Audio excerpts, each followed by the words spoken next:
dans un Niger où la population vit avec un peu plus de $2 par jour, sont-ils dans la capacité de tenir longtemps? Écoutez, ces genres de mesures ne font que renforcer le sentiment patriotique. Samedi matin, des milliers de Nigériens se sont rendus devant le stade Séni Kountché, dans le centre-ville de la capitale, Niamey, pour s'inscrire comme combattants volontaires. Ces hommes qui répondent à un appel de plusieurs organisations seront éventuellement mobilisés en tant qu'auxiliaires civils de soutien aux forces armées. Inch'Allah, je vais être militaire pour l'amour de ma patrie. Et en plus, le Niger c'est notre pays. J'ai l'amour de notre pays. Je veux m'engager pour le Niger. Vive le Niger. Il pousse justement, ces sanctions-là poussent le peuple à utiliser son énergie du désespoir. Le fait de te retrouver en situation extrême de stress peut être très inconfortable. Mais dis-toi que ça a aussi un côté positif car ça va te permettre de combattre avec cette énergie du désespoir.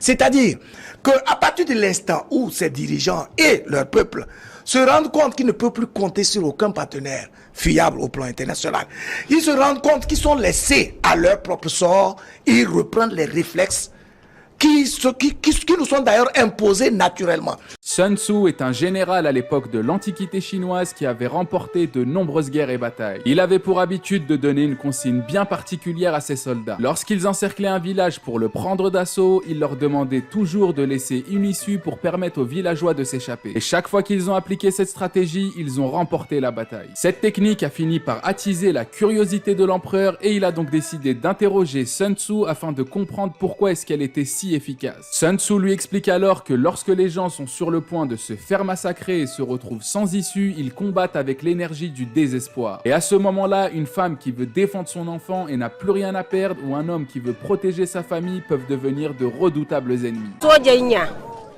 Je suis une mère militaire. Les jeunes volontaires, nous vous attendons.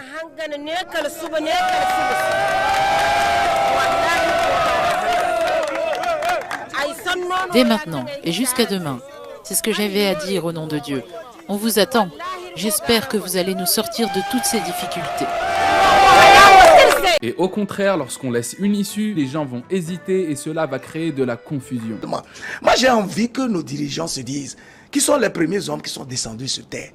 Quand vous êtes premiers hommes, vous êtes dans une jungle où vous ne devez compter sur personne. Qu'est-ce que vous faites alors que vous êtes appelés à vivre? Vous allez réfléchir à comment faire pour trouver des solutions à votre besoin d'existence. C'est ce qui va arriver. Et justement, à Niamey, quelles sont les stratégies du pouvoir actuel pour faire face aux sanctions qui pèsent lourdement sur le plan économique? Ce n'est même pas un problème. Vous savez, nous avons tendance à nous inquiéter de la pauvreté matérielle.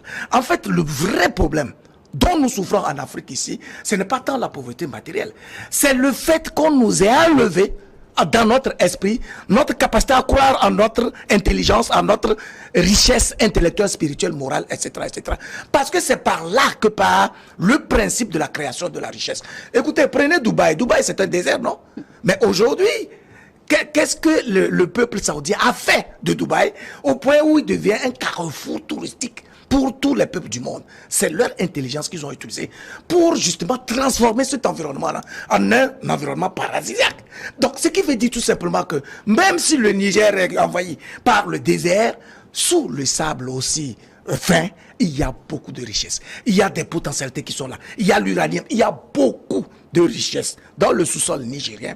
Mais l'esprit du Nigérien ne s'est pas accroché à cela, il n'a pas considéré cela comme étant des éléments ou bien des ressources qu'il peut capitaliser, simplement parce que le blanc a fait en sorte à mettre dans notre esprit un doute et nous faire croire que nous n'avons pas cette capacité de réfléchir pour avoir la science infuse permettant de capitaliser, de matérialiser, etc. tout ce que nous avons dans notre environnement. Mais alors, en vérité, Dieu n'est pas aussi idiot pour nous créer dans un environnement où il n'y a rien que nous puissions transformer pour garantir notre vie. Vous voyez? Donc, il faut comprendre que si les gens ont pu transformer leur désert en des paradis, les gens ont utilisé la mer pour faire des terres où ils cultivent, etc. et nourrissent leur peuple, c'est que nous avons ce défi devant nous, surtout qu'aujourd'hui il est révélé que aussi bien notre sous-sol que notre sol, que notre environnement, le climat, le soleil, etc., les fleuves, etc., ce sont des atouts inestimables qui doivent provoquer le déclic de l'épanouissement, du développement de l'Africain, mais